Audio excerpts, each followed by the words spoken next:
Primera parte. Doctrina. Capítulo 1. El porvenir y la nada. 1.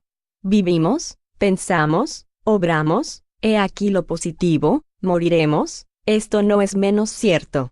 Pero dejando la tierra, ¿a dónde vamos? ¿Qué es de nosotros? ¿Estaremos mejor o peor? ¿Seremos o no seremos? ¿Ser o no ser? Tal es la alternativa, ¿es para siempre o para nunca jamás? ¿Es todo o nada? ¿Viviremos eternamente o todo se habrá concluido para siempre? Bien merece la pena pensar en ello. Todo hombre siente el deseo de vivir, de gozar, de querer, de ser feliz. Decida uno que sepa que va a morir, que vivirá todavía, que su hora no ha llegado, decidle sobre todo que será más feliz de lo que ha sido, y su corazón palpitará de alegría. Pero ¿por qué estas aspiraciones de dicha, si un soplo puede desvanecerlas? ¿Acaso existe algo más aflictivo que el pensamiento de la absoluta destrucción? Puros afectos, inteligencia, progreso, saber laboriosamente adquirido, todo esto sería perdido, aniquilado. ¿Qué necesidad habría de esforzarse en ser mejor, reprimirse para refrenar sus pasiones, fatigarse en adornar su inteligencia, si no debe uno recoger de todo fruto alguno, sobre todo con el pensamiento de que mañana quizá no nos sirva ya para nada? Si así sucediese, el destino del hombre sería 100 veces peor que el del bruto, porque el bruto vive enteramente para el presente, para satisfacción de sus apetitos materiales, sin aspiración al porvenir. Una intuición íntima afirma que esto no es posible. 2. Con la creencia en la nada, el hombre concentra forzosamente todos sus pensamientos sobre la vida presente, y no es posible, en efecto, preocuparse lógicamente de un porvenir en el cual no se cree. Esa preocupación exclusiva del presente que conduce naturalmente a pensar en sí mismo ante todo es, pues, el más poderoso estimulante del egoísmo, y el incrédulo es consecuente consigo mismo cuando deduce esta conclusión. Gocemos mientras estamos aquí, gocemos lo más posible, puesto que con nosotros todo concluye. Gocemos a prisa, porque ignoramos cuánto durará esto. Y este otro argumento, mucho más grave para la sociedad, gocemos a pesar de todo, cada uno para sí. La dicha aquí es del más listo. Si el respeto humano detiene a algunos, ¿qué freno tendrán aquellos que nada temen? Dicen que la justicia humana solo alcanza a sus torpes, por esto discurren cuanto pueden para eludirla. Si hay una doctrina malsana y antisocial, seguramente es la del nihilismo, porque rompe los verdaderos lazos de la solidaridad y de la fraternidad, fundamentos de las relaciones sociales. 3. Supongamos que, por una circunstancia cualquiera, todo un pueblo adquiere la certeza de que dentro de 8 días, de un mes, de un año si se quiere, habrá desaparecido, que ni un solo individuo sobrevivirá, y que no quedará ni huella del mismo después de la muerte. ¿Qué hará durante este tiempo? ¿Trabajará para su mejoramiento e instrucción? ¿Se sujetará al trabajo para vivir? ¿Respetará los derechos, los intereses y la vida de sus semejantes? ¿Se someterá a las leyes, a una autoridad, cualquiera que sea, incluso la más legítima, la autoridad paternal? ¿Se obligará a algún deber? Seguramente que no. Pues bien, lo que no sucede en masa, la doctrina del nihilismo lo realiza cada día aisladamente. Si las consecuencias no son tan desastrosas como lo pudieran ser, es primeramente porque la mayor parte de los incrédulos tienen más fanfarronería que verdadera incredulidad, más duda que convicción, porque tienen miedo del que manifiesta el anonadamiento. El título de espíritu fuerte lisonjea su amor propio. Además, los incrédulos absolutos están en ínfima minoría, sufren, a pesar suyo, el ascendiente de la opinión contraria, y son contenidos por una fuerza material. Pero si la incredulidad absoluta fuese un día la opinión de la mayoría, la sociedad quedaría disuelta. A esto tiende la propaganda de la idea del nihilismo. 1. Nota del numeral 3. 1. Un joven de 18 años padecía de una enfermedad de corazón declarada incurable. La ciencia había dicho, puede morir tanto dentro de 8 días, como dentro de 2 años, Pero no pasará de ahí. Lo supo el joven, y al momento abandonó los estudios y se entregó a todos los excesos. Cuando se le decía lo peligroso que era en su situación esa vida desordenada, contestaba: ¿qué me importa, puesto que solo he de vivir 2 años? ¿A qué cansar mi imaginación? Yo disfruto de lo que me resta y quiero divertirme hasta el fin. Fin de la nota. He aquí la consecuencia lógica del nihilismo. Si este joven hubiese sido espiritista, habría sostenido: la muerte solo destruirá mi cuerpo, que dejaré como un vestido viejo, pero mi espíritu vivirá siempre. Yo seré en la vida futura lo que habré procurado ser en esta. Nada de cuanto pueda adquirir en cualidades morales e intelectuales será perdido, y redundará en provecho de mi adelanto. Todos los defectos de que me despoje son un paso más hacia la felicidad. Mi dicha o mi desgracia venideras dependen de la utilidad o inutilidad de mi existencia presente. Me interesa mucho aprovechar el poco tiempo que me queda, y evitar cuanto pueda debilitar mis fuerzas. De estas 2 doctrinas, ¿cuál es la preferible? Cualesquiera que sean las consecuencias, si el nihilismo fuese una verdad habría que aceptarlo. Y no serían ni sistemas contrarios, ni el temor del mal que resultaría, los que podrían impedir que lo fuese. No hay, pues, que hacerse ilusiones. El escepticismo, la duda, la indiferencia, aumentan cada día, a pesar de los esfuerzos de la religión. Si la religión es impotente contra la incredulidad es porque le falta algo para combatirla, de manera que si permaneciese inactiva en un tiempo dado, sería infaliblemente vencida. Lo que le falta en este siglo de positivismo, en el que se quiere comprender antes que creer, es la sanción de esas doctrinas por hechos positivos, así como la concordancia de ciertas doctrinas con los datos positivos de la ciencia. Si ésta dice blanco y los hechos dicen negro, hay que optar entre la evidencia o la fe ciega. 4. En tal situación, el espiritismo viene a oponer un dique a la invasión de la incredulidad, no solo con el raciocinio, no solo con la perspectiva de los peligros que trae consigo, sino más bien con hechos materiales, haciendo palpables al tacto y a la vista el alma y la vida futura. Cada uno es libre, sin duda alguna, en su creencia, de creer algo o de no creer nada. Pero aquellos que quieren hacer prevalecer en la mente de las masas, de la juventud sobre todo, la negación del porvenir apoyándose en la autoridad de su saber y del ascendiente de su posición, siembran en la sociedad gérmenes de turbación y de disolución, y contraen una grave responsabilidad. 5. Hay otra doctrina que asegura no ser materialista, porque admite la existencia de un principio inteligente fuera de la materia, es la de la absorción en el todo universal. Según esta doctrina, cada individuo se apropia desde su nacimiento una partícula de este principio, que constituye su alma, y le da la vida, la inteligencia y el sentimiento. A la muerte, ese alma vuelve al centro común y se pierde en el infinito, como una gota de agua en el océano. Esta doctrina, sin duda alguna, es preferible al materialismo puro, puesto que admite algo, y el otro no admite nada. Pero las consecuencias son exactamente las mismas.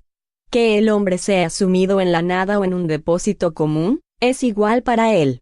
Si en el primer caso está destruido, en el segundo pierde su individualidad, esto es, como si no existiera. Las relaciones sociales quedan destruidas, lo esencial para él es la conservación de su yo. Sin esto, ¿qué importa ser o no ser? El porvenir para él es siempre nulo, y la vida presente es lo único que le preocupa e interesa. Desde el punto de vista de sus consecuencias morales, esta doctrina es tan malsana, tan desconsoladora, tan excitante del egoísmo como el materialismo puro. 6. Se puede, además, formular la objeción siguiente contra esa doctrina: todas las gotas de agua procedentes del océano se asemejan y tienen propiedades idénticas, como las partes de un mismo todo. Porque las almas, si proceden de ese gran océano de la inteligencia universal, se asemejan tampoco. Porque el genio al lado de la estupidez, las virtudes más sublimes al lado de los vicios más vergonzosos, la bondad, la dulzura, la mansedumbre, al lado de la maldad, de la crueldad y la barbarie? ¿Cómo difieren tanto unas de otras partes de un todo homogéneo? Se dirá. ¿Acaso, que es la educación la que las modifica? Pero entonces, ¿de dónde proceden las cualidades innatas, las inteligencias precoces, los instintos buenos y malos, independientes de toda educación y muy a menudo poco en armonía con los ámbitos en que se desarrollan? La educación, sin duda alguna, modifica las cualidades intelectuales y morales del alma. Pero aquí surge otra dificultad. ¿Quién da al alma la educación para hacerla progresar? Otras almas que, siendo de un mismo origen, no deben estar más adelantadas. Por otra parte, el alma, volviendo al todo universal de donde salió, después de haber progresado durante la vida, lleva allí un elemento más perfecto, de lo que se deduce que ese todo, con el tiempo, debe encontrarse profundamente modificado y mejorado. ¿Cuál es la causa de que incesantemente salgan almas ignorantes y perversas? 7. En esa doctrina, el manantial universal de inteligencia que provee a las almas humanas es independiente de Dios. No es precisamente el panteísmo. El panteísmo, propiamente dicho, difiere porque considera el principio universal de vida y el de inteligencia como constituyendo la divinidad. Dios es a la vez espíritu y materia. Todos los seres, todos los cuerpos de la naturaleza componen la divinidad, de la que son moléculas y elementos constitutivos. Dios es el conjunto de todas las inteligencias reunidas. Cada individuo, siendo una parte del todo, es Dios mismo. Ningún ser superior e independiente manda al conjunto. El universo es una inmensa república sin jefeo, más bien, en ella cada uno es jefe con un poder absoluto. 8. A este sistema se pueden oponer numerosas objeciones, de las cuales las principales son, no pudiéndose comprender la divinidad sin perfecciones infinitas, uno se pregunta, ¿cómo un todo perfecto puede componerse de partes tan imperfectas y que tienen necesidad de progresar? Estando cada parte sometida a la ley del progreso, resulta que el mismo Dios debe progresar. Si progresa sin cesar, debió ser en el principio muy imperfecto. Como un ser imperfecto, compuesto de voluntades e ideas tan divergentes, pudo concebir leyes tan armoniosas de tan admirable unidad, sabiduría y previsión como las que rigen el universo. Si todas las almas son porciones de la divinidad, todas han contribuido a formar las leyes de la naturaleza. ¿A qué se debe que estén murmurando sin cesar contra esas leyes que ellas hicieron? Una teoría no puede ser aceptada como verdadera más que con la condición de satisfacer la razón y dar cuenta de todos los hechos que abraza. Si solamente un hecho viene a desmentirla, es porque no está en lo verdadero en absoluto. 9. Desde el punto de vista moral, las consecuencias son también ilógicas. Por de pronto es para las almas, como en el sistema precedente, la absorción en un todo y la pérdida de la individualidad. Si se admite, según la opinión de algunos panteístas, que conservan su individualidad, Dios no tiene ya una voluntad única, es un compuesto de millones de voluntades divergentes. Siendo, pues, cada alma parte integrante de la divinidad, ninguna es dominada por una potencia superior. No asume, por consiguiente, ninguna responsabilidad por sus actos buenos o malos, ni tiene interés alguno en hacer el bien, y puede hacer el mal impunemente, puesto que es señora soberana. 10. Además de que estos sistemas no satisfacen ni a la razón ni a las aspiraciones del hombre, se tropieza, como vemos, con dificultades insuperables, porque no pueden resolver todas las dudas que de hecho suscitan. El hombre tiene, pues, tres alternativas: la nada, la absorción, o la individualidad del alma antes y después de la muerte. La lógica nos conduce inevitablemente a esta última creencia. Es también la que ha sido el fundamento de todas las religiones desde que el mundo existe. Si la lógica nos conduce a la individualidad del alma, nos trae también esta otra consecuencia, que la suerte de cada alma debe depender de sus cualidades personales, porque sería irracional admitir que el alma rezagada del salvaje y la del hombre perverso estuviesen al nivel de las del sabio y del hombre de bien. Según la justicia, las almas deben tener la responsabilidad de sus actos. Pero para que sean responsables, es menester que sean libres de escoger entre el bien y el mal. Sin el libre albedrío hay fatalidad, y con la fatalidad no cabe la responsabilidad. 11. Todas las religiones han admitido igualmente el principio de la suerte feliz o desgraciada de las almas después de la muerte, es decir, de las penas y de los goces futuros que se resumen en la doctrina del cielo y del infierno, que se encuentra en todas partes. Pero en lo que difieren esencialmente es en la naturaleza de esas penas y de esos goces y, sobre todo, en las circunstancias que pueden merecer las unas y los otros. De aquí puntos de fe contradictorios que han hecho surgir diferentes cultos, y los deberes particulares impuestos por cada uno de ellos para adorar a Dios, y por este medio ganar el cielo y evitar el infierno. 12. Todas las religiones han debido, en su origen, estar en proporción o relación con el grado de adelanto moral e intelectual de los hombres. Estos, todavía demasiado materiales para comprender el mérito de las cuestiones puramente espirituales, han hecho consistir la mayor parte de los deberes religiosos en el cumplimiento de formas exteriores. Durante cierto tiempo, esas formas bastaron a su razón. Más tarde, haciéndose la luz en su inteligencia, sienten el vacío que dejan las formas tras de sí, y si la religión no llena este vacío, la abandonan y se vuelven filósofos. 13.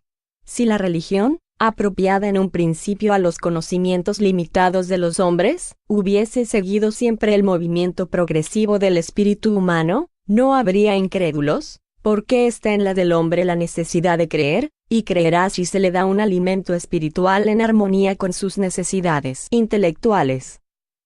El hombre quiere saber de dónde viene y a dónde va. Si se le señala un fin que no corresponda ni a sus aspiraciones ni a la idea que se forma de Dios, ni a los datos positivos que le suministre la ciencia, si además se le imponen para alcanzarlo condiciones cuya utilidad no admite su razón, todo lo rechaza. El materialismo y el panteísmo le parecen aún más racionales, porque en ellos se discute y se raciocina. Es un raciocinio falso, es verdad, pero prefiere razonar en falso a dejar de razonar. Pero que se le presente un porvenir con condiciones lógicas, digno en todo de la grandeza, de la justicia y de la infinita bondad de Dios, y abandonará el materialismo y el panteísmo, cuyo vacío siente en su fuero interno, y que admitió únicamente por no saber nada mejor. El espiritismo da algo mejor, y por eso es acogido tan fervorosamente por todos aquellos a quienes atormenta la punzante incertidumbre de la duda, y que no encuentran ni en las creencias ni en las filosofías vulgares lo que buscan. Tiene a su favor la lógica del raciocinio y la sanción de los hechos, y por esto se le ha combatido inútilmente. 14.